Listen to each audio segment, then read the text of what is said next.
Welcome, everyone. We're very fortunate to have Greg Ip here today for the Wall Street Journal to talk about the role of data and evidence in post-truth reporting. No, did I get that right?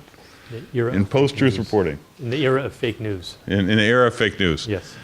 So Greg, I've known Greg, I think, since 2010. I was trying to think about how to phrase this, and I don't think there's just I was going to try and mince words here, but I think Greg is the best economics reporter and writer out there in the world currently.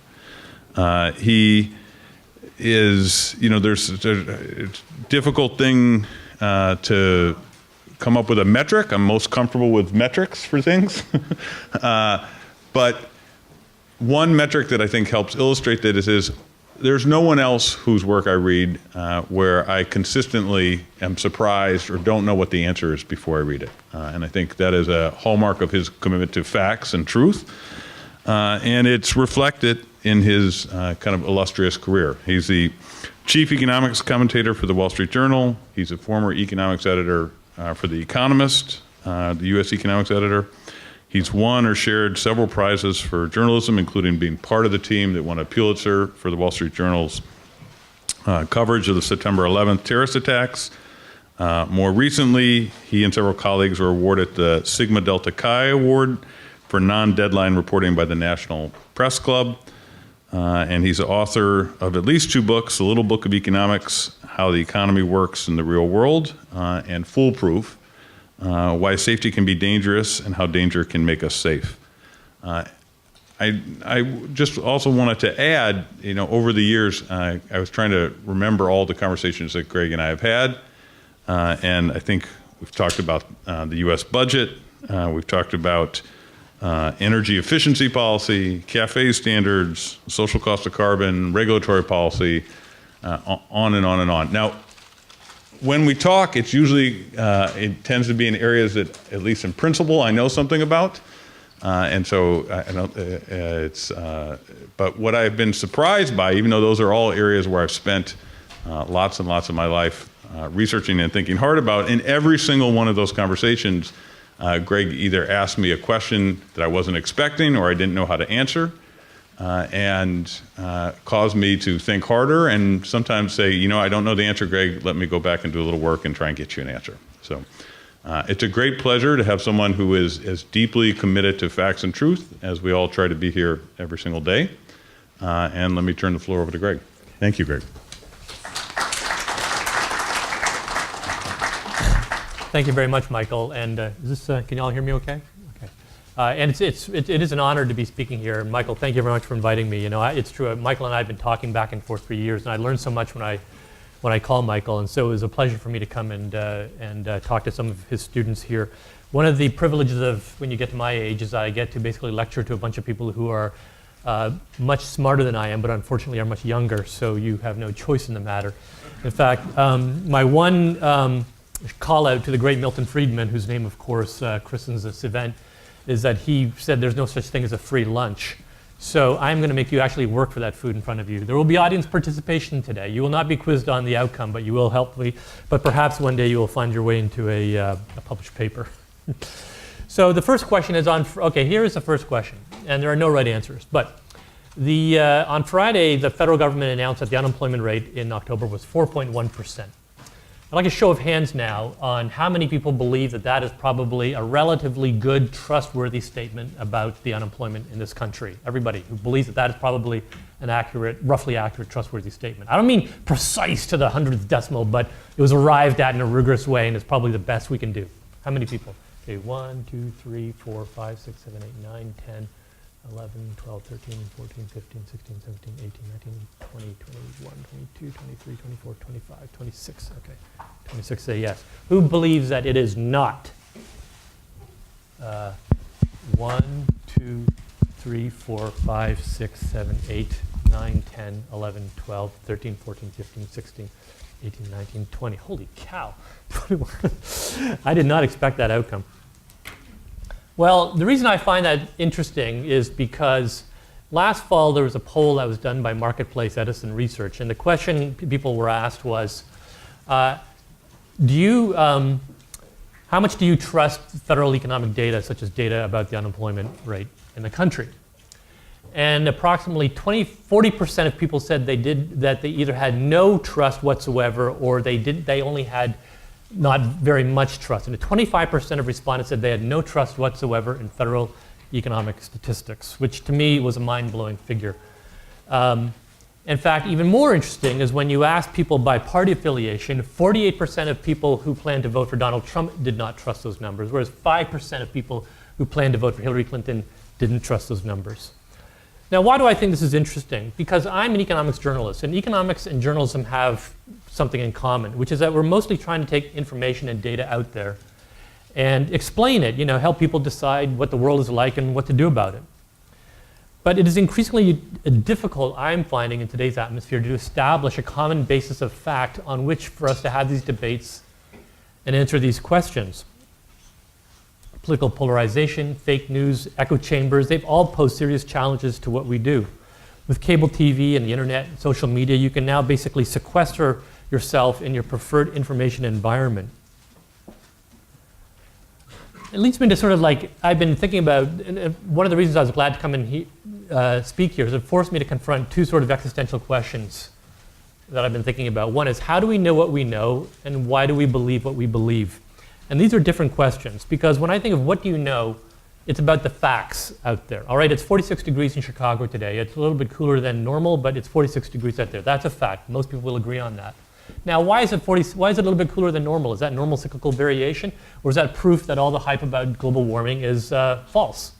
That is a question of belief, as opposed to a question of a question of what you believe, as opposed to a question about what you know. And what I'm finding is that in the world today, there are increasingly people are challenging what we know and what we believe. On the weekend, for example, Donald Trump said, the stock market is up a lot. And that's thanks to me. So that combined a statement of fact and a statement of belief. So the fact was the stock market is up a lot. No debate there. The statement of belief was it's because of Donald Trump. Now that's where my job and the job of economists comes in. It is our job to take the facts, where the stock market is, what the unemployment rate is, and then to explain them, interpret them. And increasingly it is very difficult to find people who believe what we have to say on that, because those people no longer trust either my interpretation or the facts behind them.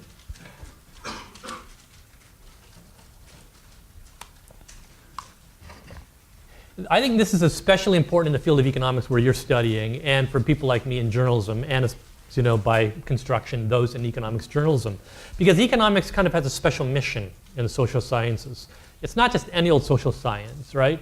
When you and your friends in psychology get together, you sort of say, I'm better than you are because I do, statistical regressions and you don't, right? So, but it's kind of an idle boast, but it's true that economics has always seen itself as the most quantitative of the social sciences. In fact, if you go back to the 1700s, when it was known as political economy came along as an alternative to moral philosophy. Moral philosophy was let us sort of identify eternal truths by which we live our lives, often by resort to moral or political authority. And the innovation of economics was to say there are actually systems of social organization which maximize happiness. Allowing people to pursue their own best interest actually generates ideal social outcomes. And in order to kind of put bones on those sort of basic axioms, for the last 200 years, economists have been trying to use the tools of quantification, analysis, and rigor to explain and predict things. But economic news is as much fraught with existential questions of the day as almost anything else, and partly precisely because economists and the journalists who report on economics are trying to explain things that are often not really economic. Things like inequality and fairness and nationalism and so on. And therefore, how we choose to interpret the facts to help people decide what to believe is much more being challenged than before. And as a result, the policies that are supposed to follow from the facts that we identify and the beliefs that follow from those facts are also much more subject to error, belief, and that sort of thing. So what are we up against here? So, well, there's the basic fact of getting the data in the first place. We've come a long way since the 1920s when we didn't have things like GDP and so forth. So we know a lot more about the economy out there than we used to. In fact, one of the most positive developments in economics that you're all benefiting from, and I didn't back in my day, is this explosion in quantification and empirical research, because we have so much more data and so much better tools for handling this data, computing power for manipulating this data. But it's still the case that finding the data to answer the questions we want answers to is very difficult. But then even once you solve that problem, you get stuck, you start to fight some of these headwinds. One of them is confirmation bias. So if you've read the work of Cass Sunstein and Dick Thaler or Tversky and Kahneman, you know the confirmation bias is the fact that we tend to want to hear information that confirms what we already believe to be true. Now, even if you don't think so, you all have a little bit of confirmation bias, okay? So for example, if you have a 401k or a stock market portfolio, I guarantee that you probably prefer to look at your statement on weeks that the market went up than the weeks that the market went down. Okay, that's just kind of normal human nature. At the Wall Street Journal, all journalists now have access to a tool that can tell us how many times somebody read our article.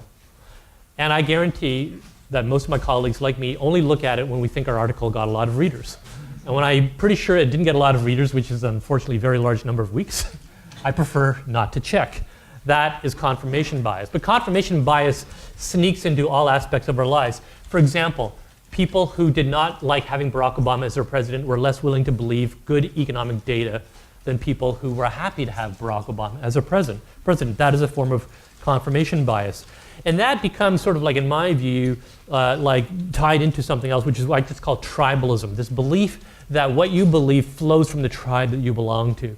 And the tribes that we are dividing into are basically, I guess I could broadly call it Democratic and Republican, but I could call it left and right, or I could call it globalist and nationalist. I could call it, diversity-minded versus communitarian versus individualistic. The broad point is that we as individuals increasingly gravitate towards facts and information that we think came from our tribe and reinforces our tribe. In 2015, the Pew Research Center, which does regular polls, went out and asked people what their opinion of Vladimir Putin was. And approximately the confidence rating, the approval rating of Putin was approximately the same for Republicans and Democrats. It was around 20%. Now, when they, then last fall, at the end of the election campaign, they went and asked the same question. The numbers had changed. Approximately only 13% of Democrats had approved of Vladimir Putin, whereas 30% of Republicans did. Now, what changed? Like, he had already invaded Ukraine. We kind of knew what we were getting. What changed in 1 year so that Democrats became less happy about him and Republicans became more comfortable about him? Well, we all know exactly what changed, right? Is that we had a presidential candidate who was much more positive towards Russia. And therefore, tribal instincts kicked in, and people who wanted their candidate to win shared basically the feelings of their candidate. People who didn't want that candidate to win took the opposite position. Finally, there's the echo chamber effect. When you take confirmation bias and tribalism, and you basically layer those into the mechanisms by which we get our information and our news, you get echo chambers. I want to refer to a paper that was written by Cass Sunstein, Walter Quattrocchiotti, and Antonio Scala, and it was, I believe, published in a working paper form in 2016. They wanted to basically ask the question, does Facebook and social media reinforce our confirmation biases? So they designed an experiment where they basically sought out people who believed in conspiracy theories on Facebook, and then they exposed them to two types of information in their news stream. One set of information was basically more conspiracies that were false. The second set of information was true information that debunked the conspiracy theory. And what they found was that these people were much more likely to accept and share the false information while ignoring the true information that debunked their theory. So essentially what they're arguing, and I think that we all have personal anecdotes that reinforce this, that social media tends to reinforce the echo chamber effect, is that we now have more information and more means whatsoever to basically silo ourselves in our worldview and to reinforce that with other sources of information. We think of things like Twitter and Facebook as internationalizing and globalizing us because we can now basically be friends with somebody who lives around the world. Maybe somebody who has a different ethnic, religious, or political set of formative experiences or beliefs than we do. But as a practical matter, that does not happen. Pankaj Ghemawat, a professor at, who I believe he teaches in Spain, has studied carefully essentially the geographical mapping of people's social media connections and finds that they more or less mirror our geographic connections. In fact, social media does not tend to make us more open-minded and globalist. It tends to reinforce our localism. So the solution to people like journalists like me and the people in this room, I believe, who are studying economics is, well, how do you knock down false information and false beliefs? You do it with evidence and you do it with empiricism, with expertise. The idea being here that there's too much information out there for the average voter or individual to incorporate, understand, and evaluate, and so we have experts to do that for us. You know, you're worried about your teeth, you go to a dentist. You're worried about your car, you go to a mechanic. You're worried about why your tree is dying, you go to a tree specialist. And we have no problem. Going to those people. We try to measure problems. You know, Wilbur Ross, who's a Commerce Secretary, said in his confirmation hearing, if you can't measure it, you can't manage it. So if there's a problem out there, we go out there and measure it. But it turns out that this is only a partial solution. The mere act of measuring something does not mean that you therefore get good outcomes, because what you measure is itself a choice, and what you choose to measure is itself a reflection of your values. So for example, this administration feels that crime committed by immigrants is a very serious issue, and so they have sought to measure crime committed by immigrants. And the very existence of that data therefore creates an elevated sense of a need to deal with this problem. Now, note what I'm saying is that measuring crime by immigrants does not therefore say that there is more crime by immigrants, and it doesn't give us any connective tissue between the crime and the immigration and the policy levers for dealing with this. After an immigrant drove a truck through cyclists in New York City last week and killed 6 or 7 of them, there were calls to end the diversity lottery, which was the means by which this individual came to the United States some years ago. Now, it turns out that people who study this carefully find that immigrants, indeed including immigrants who come to the United States via the diversity lottery, are less likely to end up in jail than native-born Americans. And if your test of who should be thrown out of the country is the type of visa they came in under, then arguably on 9/11, when 18 of the hijackers came here under tourist visas, we should therefore end tourist visas, right? But so my point is that the fact that you can measure something and have information does not automatically lead you to a logical conclusion for that. I'll give, for similar reasons, simply the decision about what not to measure also leads you in a certain direction. So the previous administration, for example, thought that global warming was a big problem, and so it asks to measure that problem with something called the social cost of carbon. Well, once you have put a price on the cost of carbon, it creates an automatic, almost default tendency to believe that there's a problem that must be dealt with. So the current administration is now evaluating whether they actually want to keep the social cost of carbon. And if they decide not to keep the social cost of carbon, I would imagine that that at the margin takes away some of the urgency for dealing with the alleged problems that carbon releases cause. So in addition to the problem of measurement, there's a problem of experts and what do they choose to study. Expertise is only a partial defense because experts can also decide what they're going to think about and talk about and publicize. Indeed, in my experience as a journalist, experts can be the most manipulative people of all. I put great stock in peer-reviewed empirical research, but you can pick and choose the empirical research you want to make almost any point that you want. The empirical research itself is increasingly subject to various sort of manipulative tools such as p-hacking, which basically means tweaking your controls until you get a result that's statistically significant and therefore more likely to be published in a peer-reviewed journal or to pass your doctoral dissertation discussion.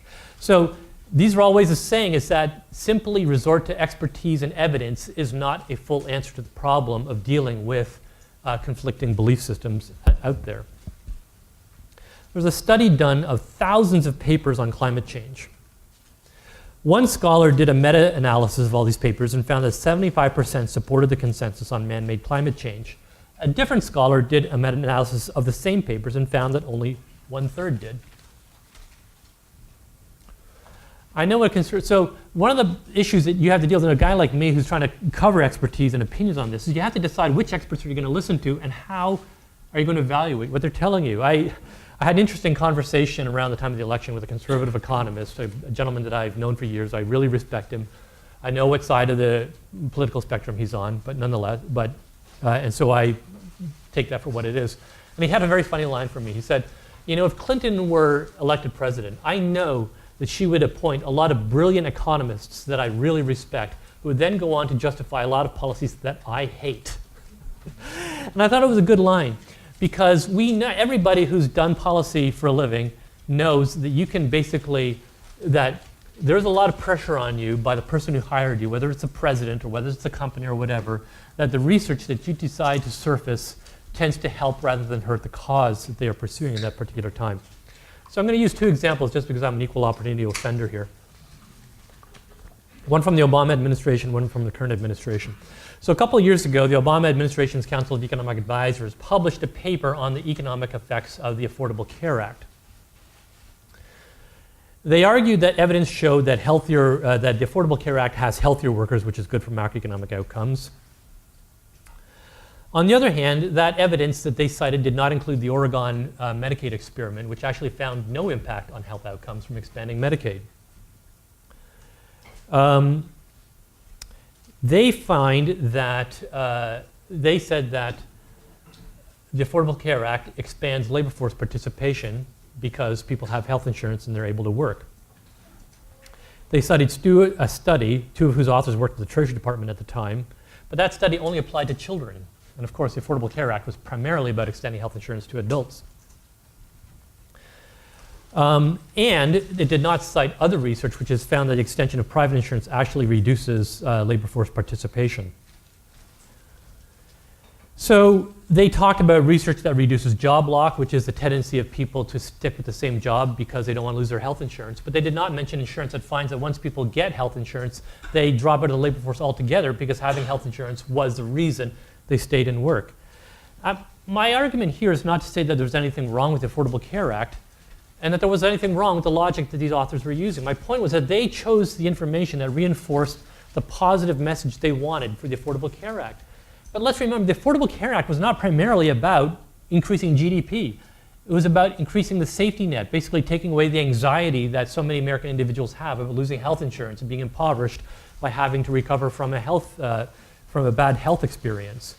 So when Obama's economists decided to marshal evidence to show all these ancillary results, I was a little bit skeptical. I started out skeptical first because they were essentially trying to find positive spillovers from a policy that was not designed to generate those spillovers.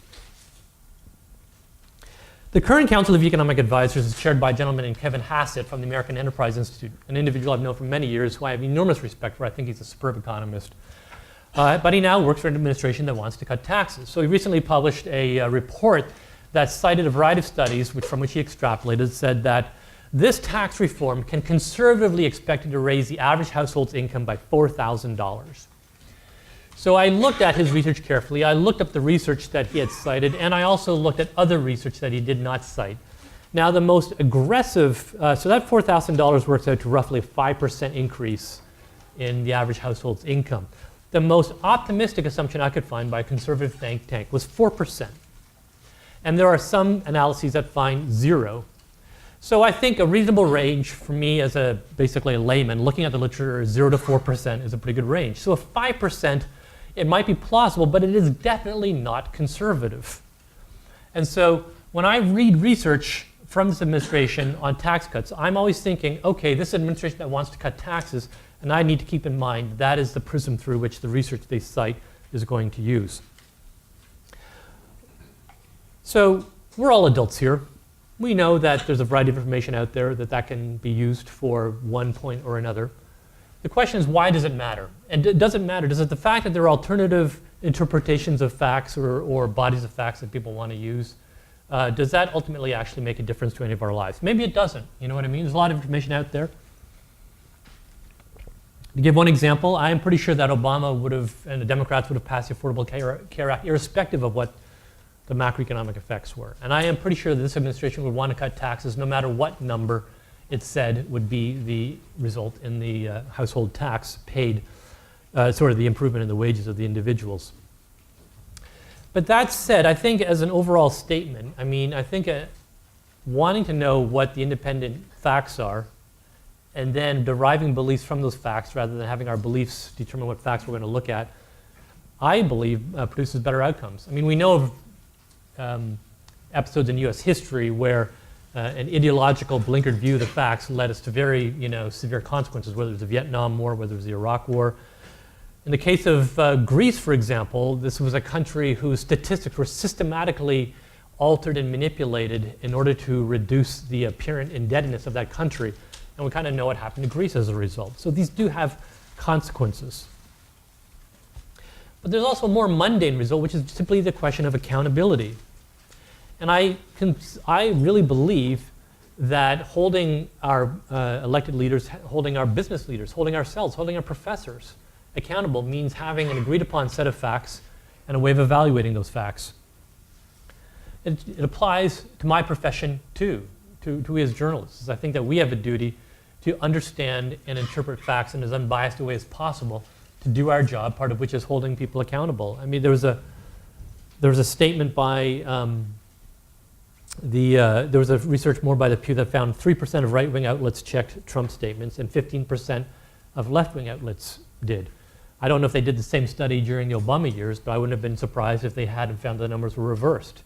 I would like my peers and I to basically be somewhat even-handed in how we sort of evaluate the factual statement of the information that we hear. It's part of what we do. So what do we do about this? What do we do about a world where people are increasingly able to choose the facts that they look at and to choose the belief systems that flow from those facts?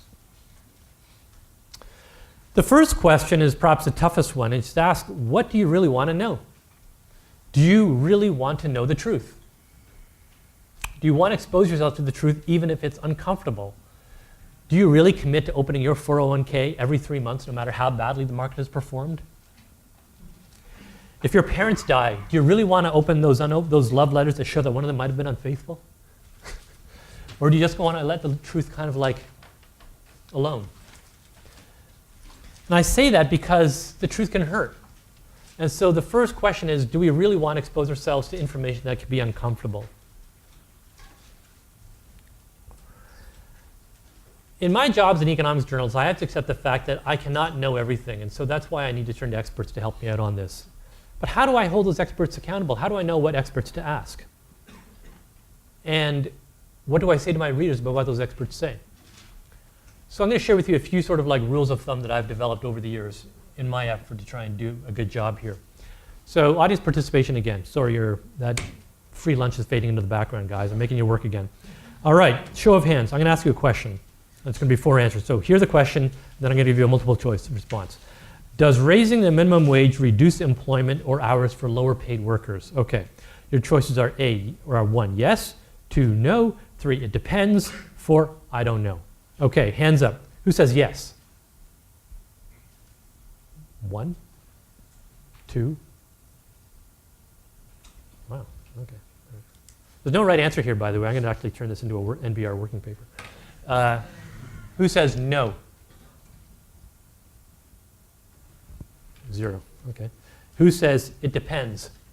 Wow, great. 1, 2, 3, 4, 5, 6, 7, 8, 9, 10, 13, 14, 15, 16, 17, 18, 19, 20, 21, 22, 23, 24, 25, 26, 27, 29, 30, 31, 32, 33, 34, 35, 36, 37, 38, 39, 40, 41, 42, 43, 44, 45, 46. Oh, great. By the way, I used to just do a sample and then extrapolate out, but I discovered that my sampling techniques were terrible. And who says don't know? 1, 2. There is hope for our country. So now I'm going to bring forward an actual example, and I'll tell you how I dealt with this. So in Seattle of January 2016, in January 2016, Seattle raised the minimum wage from $11 to $13. About a year later, there were 2 academic studies published by very reputable academics to evaluate what the impact of this increase in the minimum wage was on lower paid workers. One was from the University of Washington, and their conclusion was that the loss of hours and jobs by low-paid workers exceeded the increase in pay, so on net they were worse off. The second was by a group of scholars at the University of California, Berkeley, and they found no significant loss of hours or employment, and therefore on net workers were better off. So which study was I supposed to believe? Well, then I looked back on then I remembered my rule. There's a rule I've learned in journalism, not in economics, but in journalism, but works in economics. And this rule is this: consider the source. All right. So I did a little research. I found that the authors at Berkeley had done many studies on minimum wage, and that all of them, as far as I could find, found no impact on employment. The University of Washington scholars, by contrast, had only done one other minimum wage study, and it had actually been about the Seattle minimum wage, because Seattle raised the minimum wage in two stages. The first was from $9.47 to $11, and the second was the one that I just mentioned, from $11 to $13. But the University of Washington study of the first one found actually no negative impact on employment and hours. So I decided I would believe the second. Why? Because when a scholar studies the same question, and it's a question where we, as I suspect the answer is, it depends, and always finds the same answer, I begin to wonder just how open-minded that scholar was when they set out to try and answer the question. Whereas a scholar that addresses two similar questions and finds very different answers, which is usually not the way you get published or get grant money, I say there's a person who's very open-minded when they approach that question. And that automatically makes me want to believe what the second group of people said, because I think they actually address the question the same way I would, with an open mind, curious as to find out what the data would tell me. When I first started at the Journal, there was an investigative reporter there. He's one of our best reporters, and he would teach the younger people like me about how you go about trying to really dig into a really controversial, difficult subject where the truth is very murky, and what we're trying to do is tell the truth to the world, as in the greatest tradition of the Wall Street Journal. And he said, go ahead and find a rabbi. Go ahead and find somebody who understands the system but is not beholden to the system. That's what we meant by a rabbi, somebody who knows the truth and will show you the truth. Because one of the problems in our world, which is very complicated, is that a lot of the stuff we write about is complex, and you need experts to explain these systems to you, whether it's a financial derivative, how a rocket operates, how a company's balance sheet is put together, how electricity is generated.